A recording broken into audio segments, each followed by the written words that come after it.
programa para que pensemos entre nosotros la actualidad del peronismo, para hacer comunidad, para generar un encuentro, para volver mejores.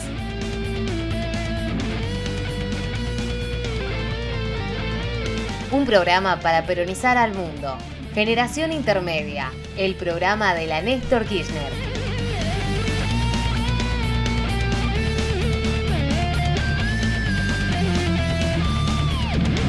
Décimo primer programa de la Generación Intermedia.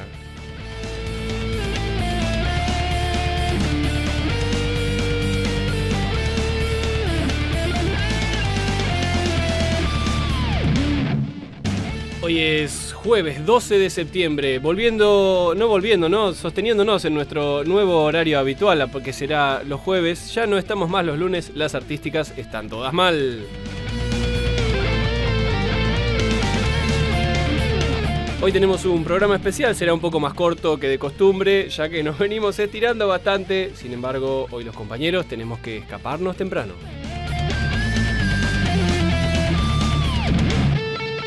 Me acompaña Nico Maldonado, otra vez más, de la juventud de la Néstor Kirchner, el compañero que se especializa también en temáticas noticiosas y periodísticas, ¿no es así? Muy buenas tardes, Iván, ¿cómo estás? Un abrazo peronista para todos. Un abrazo peronista para nuestra maravillosa audiencia.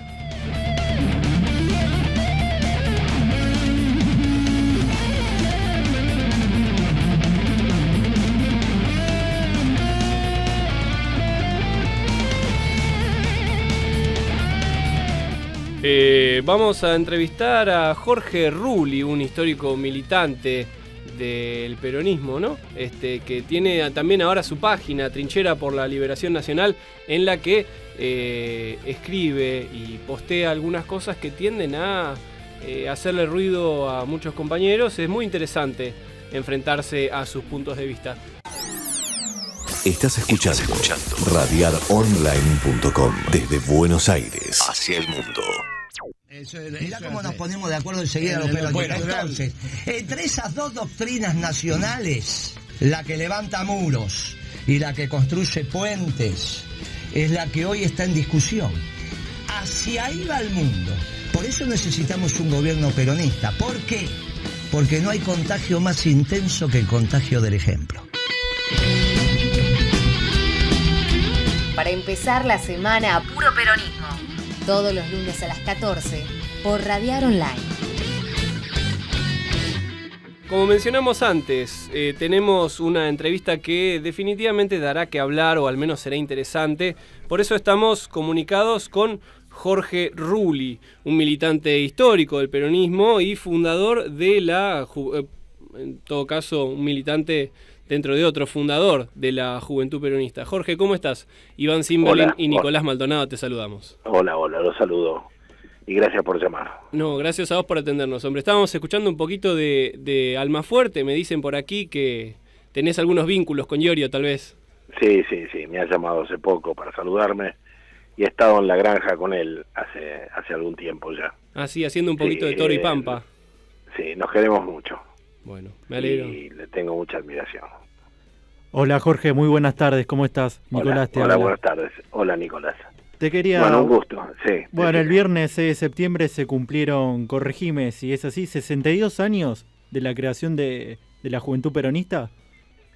En realidad, más que de la creación, de la unificación. Claro. O sea, la Juventud Peronista existía desde los principios de la Revolución Libertadora. Bueno, había una Juventud Peronista legal que se fundó en la última etapa del gobierno peronista. Okay. Como una colateral, como un apéndice del partido peronista, y se le encargó a John William Cook. Pero de eso prácticamente no quedó nada. Y en realidad la Juventud Peronista nace en el 55. Renacemos en el 55, y en el 58, cuando disponemos de locales sindicales, podemos convocarlos todos los grupos, de manera muy amplia, y nos unificamos en una mesa ejecutiva. Okay. Esta es la historia. Pero la Juventud Peronista existía como una enorme cantidad de comandos disímiles, Claro. Comandos por zona o comandos específicos, ¿no? Cuando vos dijiste que se juntan los distintos grupos, ¿te referís a de distintas extracciones ideológicas o solo que estaban...? No, eran agrupamientos, eran bandas de jóvenes. Yo, por ejemplo, estaba en varios, o sea, teníamos un grupo en Palermo, que es la Juventud de Palermo, y yo militaba en el Comando Centro. El Comando Centro, un comando mucho más organizado que agrupaba una cantidad de gente en la zona centro de Buenos Aires. Ajá. El objetivo y la razón fundamental era combatir a los comandos civiles y ganar las calles para el peronismo. En el barrio, bueno, era una tarea de reclutamiento, una tarea de preparación insurreccional, digamos. Claro, porque combatir de manera armada, es decir, una lucha... y bueno, sí, eran puños, a Okay. puños. En realidad nosotros no teníamos ni pistolas, ¿no? Las pistolas las tenían ellos, así que muchas veces cuando rodeábamos algún comando civil, teníamos que hacer que gastara toda su munición y luego le sacábamos el arma y lo masacrábamos, ¿no? Pero fue muy dura esa pelea, porque en realidad la clase media antiperonista estaba muy ensoberbecida. Claro. Y no permitían que alguien... Además estaba la ley 4161 que prohibía cantar la marcha o victoriar a Perón o hacer cualquier gesto, o levantar fotos de Perón, de Evita. Entonces ellos tenían la legalidad de su parte, pero además tenían el odio. Claro, bueno, imagino, como mencionaste recién, que ese odio estaba bastante inflado, ¿no? Y nos interesa particularmente, es decir, siendo de la capital. Yo al menos soy de la capital, no sé el compañero Nico Maldonado. Yo también. La capital se caracteriza, hace un tiempo un compañero señalaba, levantás una baldosa y te encontrás un gorila, ¿no? Es decir, uno tiene una maceta en el balcón y ya es gorila, ya se cree terrateniente. ¿Cómo era el gorilaje en esa época en la capital? Si considerás que tal vez... Era una época de mucho resentimiento social y de mucho racismo. O sea, el tema, los peronistas eran negros, no importa que fueran hijos de polacos, era una cuestión de negros, de gente, qué sé yo. El 55 fue un clima de racismo terrible, ¿no? Justamente en la zona de Palermo, donde nosotros nos organizamos cuando teníamos 15 años, estaba la enramada, una bailanta inocente para los tiempos que corren ahora. Sí. Pero en aquel entonces fue anatemizada como un lugar de perdición espantoso. Claro. Y simplemente porque iban las sirvientas del barrio norte y los soldados conscriptos del regimiento de patricios, que cuando les daban libertad, cuando les daban el día franco, como eran del interior, paseaban en las plazas, y en las plazas se encontraban soldados conscriptos y empleadas domésticas, y lo que en realidad para aquella época era todo muy inocente, ¿no? Pero la oligarquía de Recoleta, de Barrio Norte, lo veía como una cosa de una gran indecencia, ¿no? Y se corrió la voz de que algunas señoras, cuando iban a tomar el té con masas con sus amigas, tuvieron la desagradable experiencia de que en la mesa vecina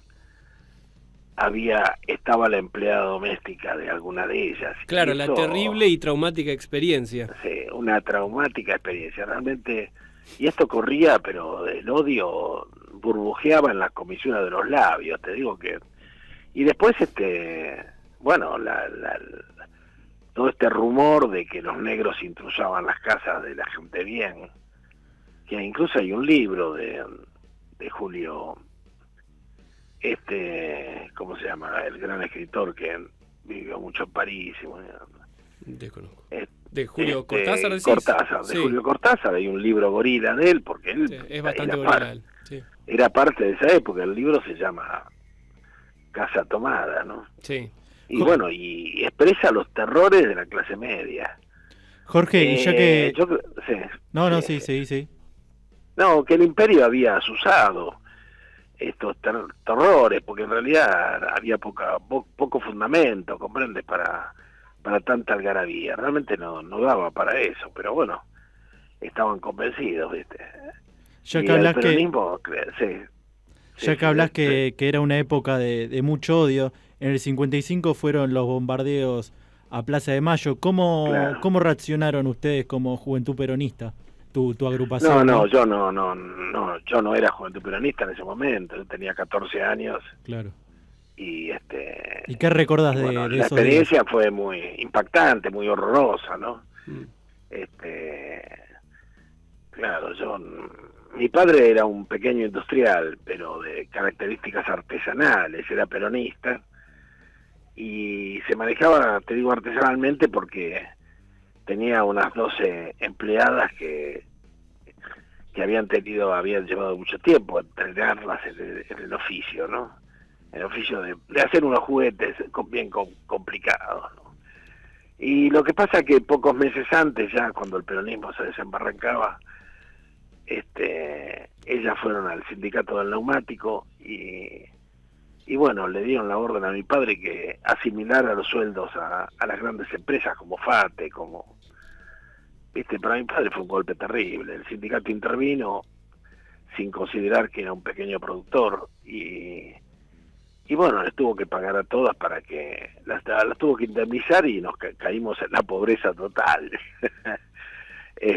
Tuvimos que trabajar en familia después, yo que tenía 14 años, claro. Mis hermanos más chicos, mi madre. Y realmente, pero el 16 de junio, el día del bombardeo, mi padre era muy peronista y estaba en pleno conflicto con el sindicato, un conflicto muy injusto, ¿comprendes? Porque es como ahora, ¿viste? Siempre pierden los pequeños productores. Acá con Macri dice que perdieron 800.000, desaparecieron, ¿no? Y bueno, mi viejo desapareció en esa época también. Bueno, el asunto es que mi viejo se puso loco porque, claro, la CGT convocaba a defender a Perón, ir a Plaza de Mayo con las armas que cada uno tuviera. Y bueno, mi viejo armó carteles que decían la vida por Perón, armó uno para cada chica y le dijo, vamos, yo voy adelante. Claro. Y la verdad es que ninguna quiso ir, ¿viste? Y entonces, bueno, yo siempre cuento esto, fue muy impactante. Mi viejo me dijo a mí que fuera. Y yo tenía 14 años, así que fuimos a la Plaza de Mayo y bueno, recuerdo los destrozos, los agujeros en las paredes, todavía había sangre y víctimas por allí, ¿no? Algunos autobuses despanzurrados, porque a la gente le agarró de sorpresa el bombardeo. Sí. Fue una cosa muy terrible. Y bueno, esa fue mi primera experiencia política fuerte, ¿no? Y después vino el 55, que nos quedamos en casa escuchando la radio. Sí, nada menor una experiencia política fuerte, ¿no? Sí, muy fuerte. Sí, eran épocas de mucha violencia, ¿comprendes? Entonces, ¿Cómo fue esa violencia te arrastraba, ¿no? Sí. Volviendo un poco a lo que fue la reunión de la Juventud Peronista oficial, por así decirlo, ¿cómo fue esa reunión? ¿Dónde fue? ¿Cuántos compañeros eran aproximadamente? Fue en el patio interior del Sindicato de Empleados de Farmacia, un sindicato que está en la calle Rincón. Ahora ha sido reformado, pero el patio debe estar todavía. Y era una casa vieja con un patio grande, en el fondo estaba la cocina. Siempre solía haber algún guiso, algo para los compañeros que tenían hambre. Así eran los sindicatos entonces, ¿no? La gente pasaba a la cocina y había algo para comer, o por lo menos mate cocido siempre. Y bueno, en ese patio enorme nos reunimos como 300, y fue la primera, muchos no nos conocíamos, Algunos sí, digamos, nosotros en el centro de Buenos Aires llegamos a conocer unos 12, 15 grupos, que nos reuníamos, por ejemplo, para no tener problemas. Por ejemplo, un 17 de octubre lo que hacíamos era cada grupo una esquina a lo largo de la avenida Corrientes. Uh-huh. Y ahí que cada uno improvisara en su propio estilo y que hicieran lo que pudiese, ¿no? En su propio estilo, ¿no? Distinto tal vez a las esquinas de ahora, que es repartir panfletos y tal vez discutir un poco, ¿no? Claro, pero bueno, en ese caso era romper vidrieras, Seguro. meter petardos, parar los tranvías, poner petardos en las vías, con clorato de potasio y azufre hacíamos una mezcla con toda la ayuda de los lustrabotas. farmacéuticos, sí. Los lustrabotas nos daban esas latas grandes y íbamos a la avenida 9 de Julio y con ellos mismos nos ayudábamos, comprábamos en las píldoras de clorato de potasio en la farmacia y barritas de azufre, las molíamos y mezclábamos, cerrábamos las latas estas de pomada para calzado y las poníamos en las vías. Las explosiones eran terribles y se ponían 100, 200 de esas latas en una noche, festejando que era 17 de octubre, 1 de mayo. Claro. Y la gente se iba del centro, ¿viste? Cuando empezaba a las 10:00, la gente suspendían los paseos, los cines, los teatros y se marchaban. La gente lo primero que hace es irse para su casa cuando hay quilombo, ¿no? Y bueno, pero eso lo hacíamos en relación a una zona céntrica en la cual imperaba el gorilismo más duro. Claro. Entonces lo que fueron aprendiendo es a respetar las jornadas peronistas, ¿no? Y además cuando gritábamos Perón ya no nos pateaban como antes, como al principio, sino que se escapaban, no se iban. Cuando en una esquina 3 o 4 poníamos a gritar o a cantar la marcha, era notable como la gente se iba, ¿no? Sí. Los que eran peronistas se sumaban y los otros se iban, ya no atacaban, pero al principio, en el año 57, era muy duro, era duro, gritaba a Perón y se te tiraban encima, Sí. Cualquiera que pasara. Una militancia, Después, sí. Sí. Una militancia tal vez inimaginable para nosotros, ¿no? Somos dos No, pendejos. para ahora no, el nivel de odio era tremendo, ¿no? Ajá. Nosotros a tal punto que a veces íbamos, nos pasábamos la consigna de ir con traje. 2 o 3 que los que teníamos traje íbamos con traje y entonces cuando alguno gritaba Viva Perón y nosotros nos poníamos en la vereda de enfrente, ahí sobre Corrientes, Esmeralda, por Sí. ahí, Maipú.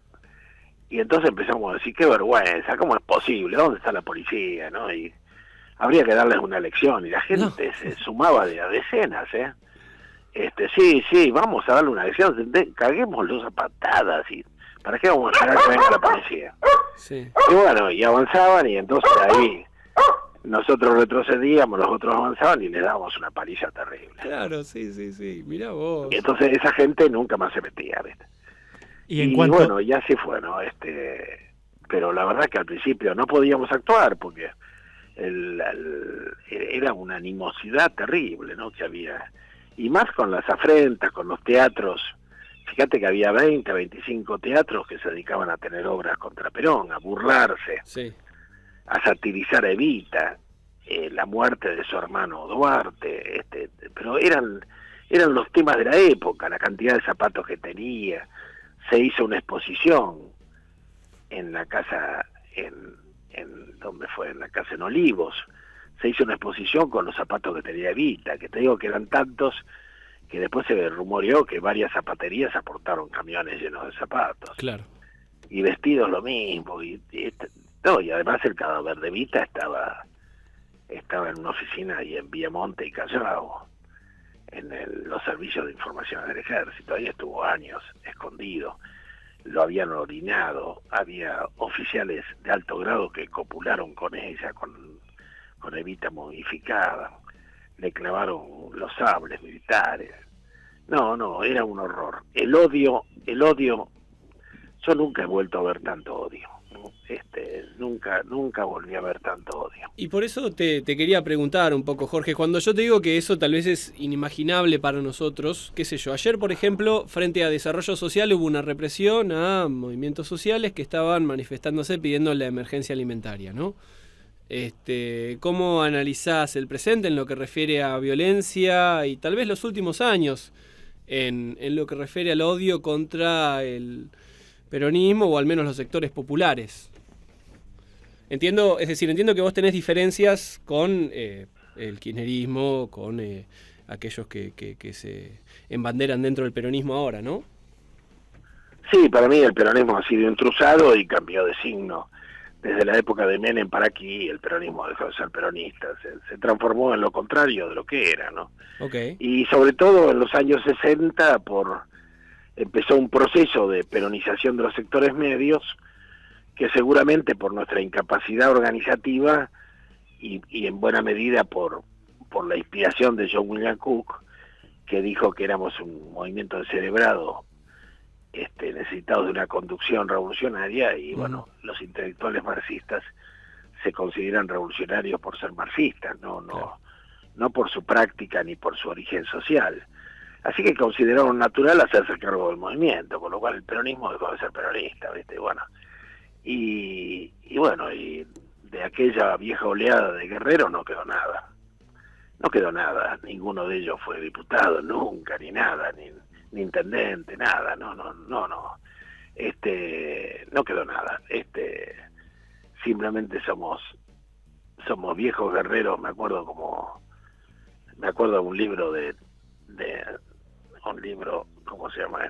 De Gorky, en que el viejo guerrero de las luchas bolcheviques está con su sable en una estación del ferrocarril y no tiene ni siquiera dónde dormir. Bueno, estamos igual, tenemos el sable de caballería que usamos en aquella jornada, pero el peronismo cambió de signo y se olvidó, quebró las memorias, ¿no? Y por eso no tiene arraigo, la gente no tiene arraigo. Entonces lo que tenemos ahora son gente que pide planes. Y no tenemos más clase obrera ni movimiento sindical. Si vas a la CGT vas a ver que está vacía, a oscuras. Sí. Se abre cuando hay un plenario, y hay plenario cada 5 años más o menos. Es un edificio vacío, podrían alquilarlo para oficinas. Lo que tenemos ahora es gente con hambre que pide más planes, o sea, son asistencializados, comen de la mano de Grabois, de Pérsico, los domesticaron, y bueno, y me impresionó mucho porque Rubén Sibeki, que es oriental, pero en la Jornada de México, a propósito de una movida que hicieron los zapatistas, que declararon haber roto el cerco, él habla de los movimientos sociales como movimientos contrainsurgentes, o sea, contrarrevolucionarios, contrainsurgentes según la doctrina francesa, ¿no? Okay. O sea, yo estuve en Chiapas hace unos 3 años y fui preparado para un cerco militar, ¿viste? Acá la gente del municipio me dio una cosa que decía periodista, una enorme, que yo la plastifiqué, me la colgué del pecho. Digo, bien hecho, sí. Yo me imaginaba que iba a ser como en Nicaragua, ¿viste? Que los periodistas iban con un chaleco blanco que decía prensa para que no los mataran. Sí. Yo pues no vi en todo el viaje, no vi un solo militar. El cerco era kirchnerista, eran todo gente de izquierda, marxistas, y reparto de planes de todo tipo. Al campesino, al cual el zapatismo le dice que se tiene que apoyar en sus propias fuerzas exclusivamente y no tomar vino ni pegarle a su mujer, y el gobierno le daba una vaca, un caballo, planes, lo que vos quisieras, paquete de comida, fertilizante, semilla, guardapolvo para los chicos. Había colas por todas partes donde se repartía, y por supuesto vino. ¿Querés tomar vino? ¿Querés pegarle a tu mujer? Pegale, ¿qué problema hay? Entonces era muy difícil para el zapatismo sobrevivir en medio, cuando hay un reparto de cosas, hacerte el duro y decir que tenés que apoyarte en tus propias fuerzas, ¿comprendes? Claro. Por eso que hayan roto el cerco es de una audacia tremenda, ¿no? En realidad nosotros estuvimos a mucha distancia de los caracoles zapatistas en ciudades mexicanas medianas, cuando íbamos acercándonos y fuimos a restaurantes a comer. Era muy barata, todo era muy barato en México, para la moneda argentina, por supuesto. Y se come muy rico. Entonces, bueno, íbamos a comer, pedíamos una cantidad de cosas y decíamos, bueno, ¿qué quieren tomar? Bueno, vino. No, dice, perdón, pero nosotros no vendemos el vino. Jorge, si ustedes lo traen, nosotros no tenemos inconveniente en que lo beban en la mesa, pero nosotros no vendemos bebidas alcohólicas. Y no te lo dicen, pero es orden del zapatismo, o sea, pero te estoy hablando de a 100 kilómetros, de 150, o sea, la influencia de los rebeldes, digamos. ¿Comprendes? El zapatismo tiene una cosa rebelde que tuvo Cuba alguna vez. Acordate, Cuba, el ejército cubano era el ejército rebelde, ¿te acuerdas? Y era una revolución campesina. Bueno, vos dejó de ser rebelde y dejó de ser campesina cuando se hicieron marxistas-leninistas, por supuesto. Vos te formaste militarmente en Cuba, ¿no? Sí, en parte, sí. Me formé más militarmente en China, donde me mandó Perón. ¿En qué año? En el año 65. Todavía estaba Mao Zedong vivo y todavía no había ocurrido la Revolución Cultural. Yo estuve a poco antes de la Revolución Cultural. La vieja China que se preparaba a luchar contra los Estados Unidos son cuerpo a cuerpo. Me acuerdo que todo el mundo practicaba la esgrima de bayoneta, con fusiles de madera o fusiles de verdad, porque la idea era resistir el ataque nuclear y después impedir la ocupación terrestre. Esta era la idea que imperaba. Mirá cómo ha cambiado todo, el mundo se ha trastornado, ¿no? Sí, eso desde la mirada... Estamos en la modernidad líquida, como dice Bauman, ¿no? Sí, como decía. Y la formación... la posmodernidad. La formación política, ¿cómo era? ¿Cómo te iniciaste acá en la Argentina? Y me inicié solo, ¿viste? Me inicié solo porque no era fácil. Yo trataba de armar... digamos, las directivas de Perón circulaban, ¿viste? En discos de pasta, en diarios clandestinos, y era darle pelea a la dictadura de Aramburu y Rojas. Y la consigna más central era paralizar el país. Paralizar el país. Entonces, los obreros saboteaban las máquinas en la fábrica. Ahora nadie lo haría porque todo el mundo cuida su trabajo. En esa época la gente no cuidaba su trabajo. La gente, el chofer, saboteaba su propio camión. ¿Viste? Era una cosa de loco. Mi madre me mandaba a estudiar inglés y yo cuando terminaba la clase de inglés en un instituto particular, con la cortapluma cortaba los cables del teléfono. Así era todo nada, ¿comprendes? Entonces, y la gente que no tenía idea de cómo luchar, yo me acuerdo de una pequeña reunión de Juventud Peronista en una casa que tenía John William Cook ahí por la Facultad de Medicina. Era un departamento y para que nadie... Bueno, perdona la jauría. Sí, no. ¿Cómo se llaman los perros esos? No, se llaman Ringo, Luna, bueno, Ringo, bueno, son unos terribles, bueno, pero pasa gente y bueno. ¿Son peronistas esos perros? Entonces, bueno, era un departamento. Bueno, entonces la reunión era oscura, para que nadie se diera cuenta, por una casa deshabitada, que el gordo estaba preso, creo. Estaba preso en Río Gallegos o estaba en Chile. Entonces, alguien tenía la llave y fuimos. Y claro, pero nadie, no podíamos encender la luz porque la casa se suponía que no había nadie. Entonces estábamos todos sentados en el suelo para que no nos vieran, como 60 éramos. Te hablo de fines del 57, 58, 57. Bueno, y alguien dijo, bueno, pero yo no sé, ¿cómo se hace la resistencia? Claro. Y claro, porque había pibes muy jóvenes, ¿no? Y uno le dijo, y si no se te ocurre otra cosa, abrir las canillas de noche. Abrir la canilla para gastar el agua potable, para obligar, comprende, bueno, eso a lo mejor era una torpeza, pero la gente hacía lo que podía, porque la orden era, hay que parar el país. Sí. La dictadura no puede gobernar este país, hay que pararla. Y bueno, de alguna manera eso fue lo que llevó a elecciones. Si no lo tendríamos todavía Aramburu y Rojas, ¿comprendes? Pero no era ingobernable el país, porque nadie colaboraba. Eran los clavos Miguelitos, estaban por todas partes, te pinchaban las gomas de los autos, los tranvías los parábamos sacándole una manija de bronce que tenían, y bueno, llenábamos bolsas con esas manijas, que era lo que permitía que el tranvía anduviera, y las tirábamos a algún baldío. ¿Y crees, Jorge, que eso, tal vez en alguna manera más modernizada, debería ser aplicado ahora, es decir, contra el macrismo? Ponele que ahora ya está de salida, ¿no? Ahora eventualmente... No, ahora al contrario, el kirchnerismo está pidiendo que que haya una transición tranquila, que no lo jodan a Macri, todo se está haciendo de común acuerdo, ¿no? Sí. Bueno, ayer Alberto sugirió que la gente no se juntara en la calle, ¿no? Claro, es decir, no, es que bueno, pero fíjate lo que pasa en Brasil. Es muy interesante, tendríamos que ver más lo que pasa en Brasil, porque el lulismo ha sido el maestro de todos estos movimientos populistas. Por ejemplo, si la gente se reúne para protestar contra los incendios de la Amazonía, la gente del PT va con carteles de Lula libre y arma un gran escándalo, gritando Lula libre, y la gente que fue por los incendios se va a su casa. O sea, hay como un juego perverso entre la Coca y la Pepsi, ¿comprendes?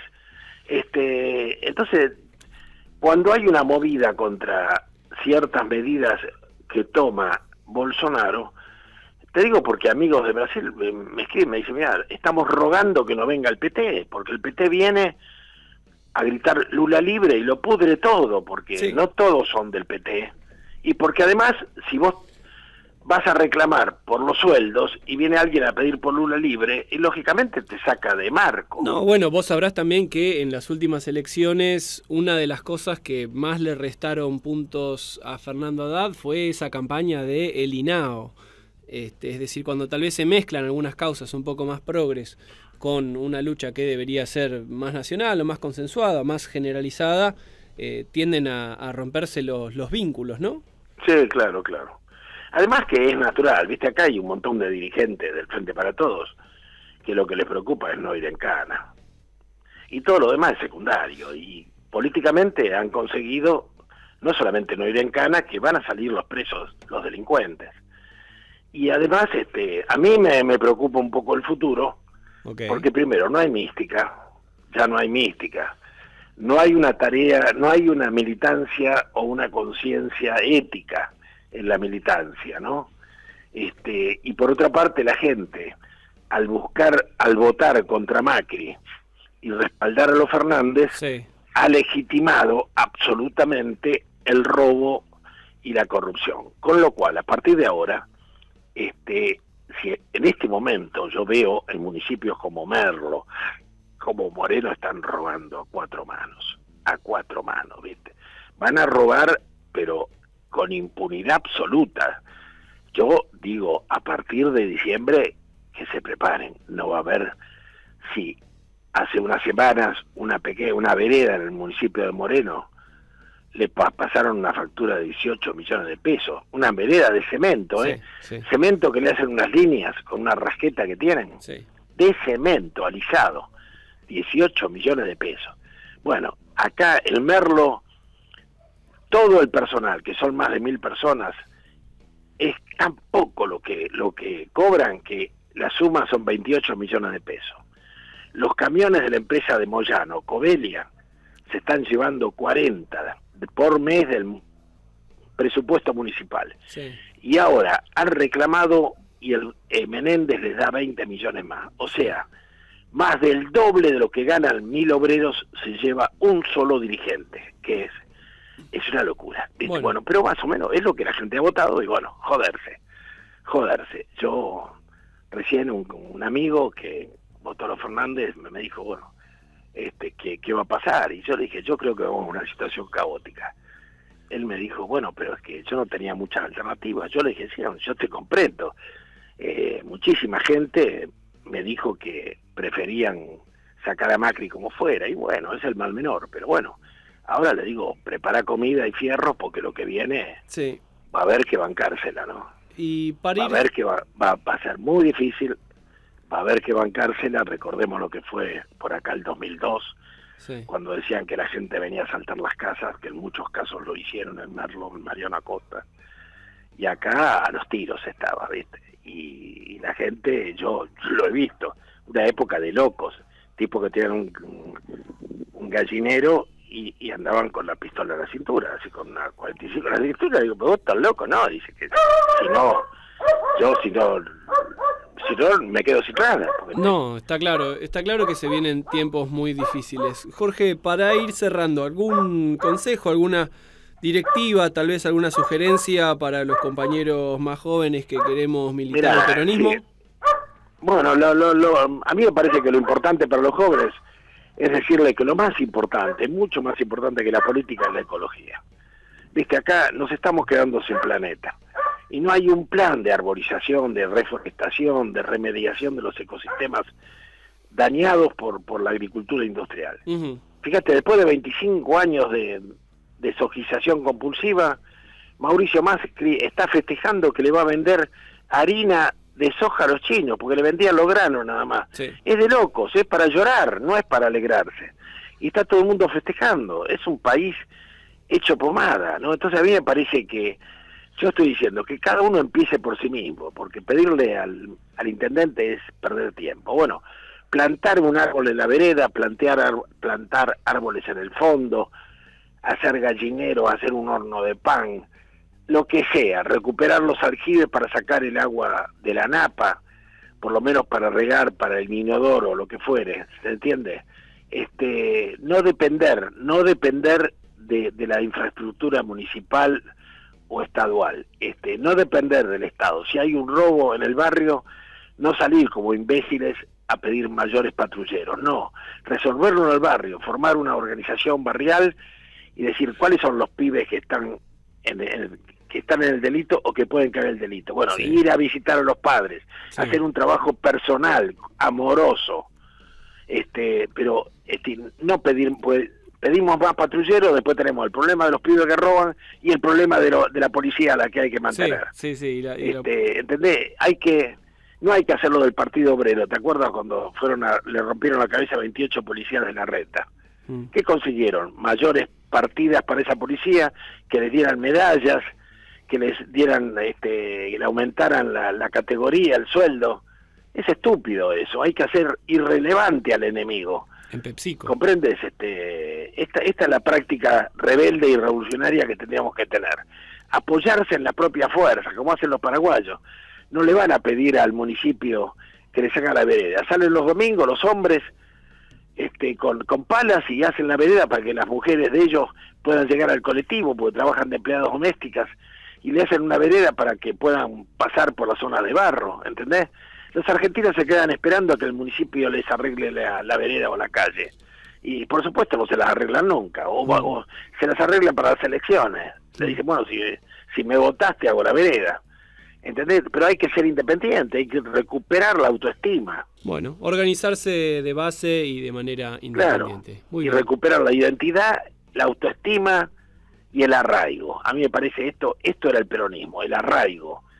¿Entendés? Porque era Ciudad Evita, donde la casa era tuya y donde los que organizaban el barrio te decían, compañero, tiene que plantar 2 frutales, uno de invierno, otro de verano, para que los chicos tengan fruta fresca. Después compre lo que quiera, pero tenga 2 frutales, un naranjo y un ciruelo, por ejemplo. ¿Entendés? Mirá qué fácil. Pero te lo decían, ¿por qué? Porque estaba en el espíritu de la época. Ahora no, ahora al contrario, tenés un frutal, te lo cortan, qué sé yo, ¿no? Sí. O ponés un árbol, porque me ha pasado, poner árboles en la plaza, pasan los chicos en bicicleta, se cuelgan y lo rompen. Y bueno, porque las maestras no les enseñan, ¿entendés? A amar a los árboles. Y lo único que puede salvar al planeta son los árboles. Lo único que puede salvar al planeta son los árboles. Muchísimas gracias, Jorge Rulli, por esta comunicación. Gracias a ustedes. Te mandamos un gran saludo. Muchas gracias, Jorge, te mandamos un abrazo. Bueno, una conversación polémica, un personaje particular, ahora lo discutimos un poquito. Desde Buenos Aires, República Argentina, transmite para el país y el mundo radiaronline.com. Es muy difícil que alguien que no sea peronista sea mejor que un peronista. Los que son antiperonistas siempre nos quieren enseñar, porque todavía no evolucionaron, ya te lo expliqué eso. Que si existen los extraterrestres son peronistas, porque están en una etapa superior de la evolución. Para empezar la semana, puro peronismo. Generación Intermedia, todos los lunes a las 14, por Radiar Online.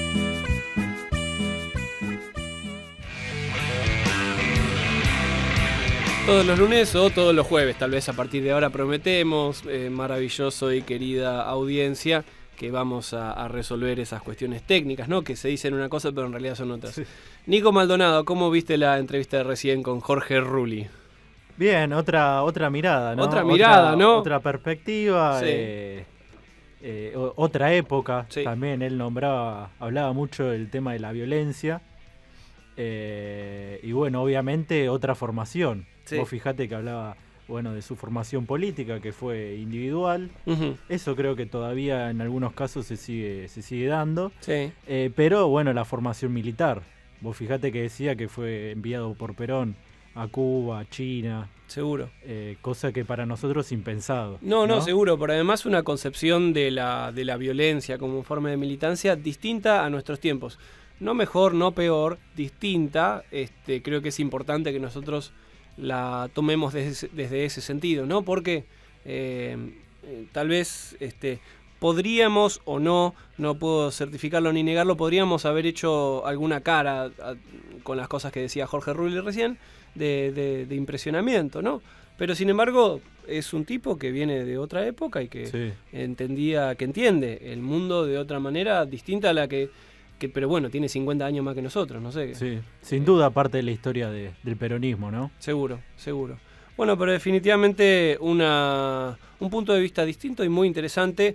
Recién nos reíamos que en este programa exponemos los distintos matices del peronismo, ¿no? Así es. El programa pasado estaba Sudor Marica. Sí. Ahora, bueno, pusimos otra contracara. Sí. Pero bueno, es así. La semana siguiente, ¿quién te dice? Tal vez traemos a Iorio. Bueno, compañeros y compañeras, ha sido un gusto compartir este programa con ustedes. Ya saben, nos encuentran en las redes sociales. Incluso podrían llegar a mandarnos un mensaje al WhatsApp que muy posiblemente esté apareciendo ahora mismo en el canal de YouTube. Mi nombre es Iván Zimberlin, me acompañó el compañero justamente Nicolás Maldonado de la Juventud de la Néstor Kirchner, que la semana que viene retoman el curso. Así es, el miércoles que viene a las 18 horas, Fabiana Porracín, la segunda clase del seminario. Ok. Revolución y Proyecto Nacional. Bárbaro, maravilloso. Bueno, y estarán en el Centro de Empresarios Nacionales, ¿no? En Corrientes. Sí, así es, en Avenida Corrientes. Muy bien. Bueno, Los ya esperamos. saben, ustedes chicos y chicas se pueden fijar en internet. La inscripción es solo mandar un mail y definitivamente es un curso que aporta un montón de data, nada más y nada menos que de lo más jugosa. Ha operado los controles, ¿no? Para nosotros, nos ha operado las operaciones, son otras cosas. Lucho Martín, a quien le mandamos un cálido y afectuoso saludo a través del vidrio que nos separa. Y esto ha sido el 11º programa de la Generación Intermedia por Radiar Online. ¡Viva Perón!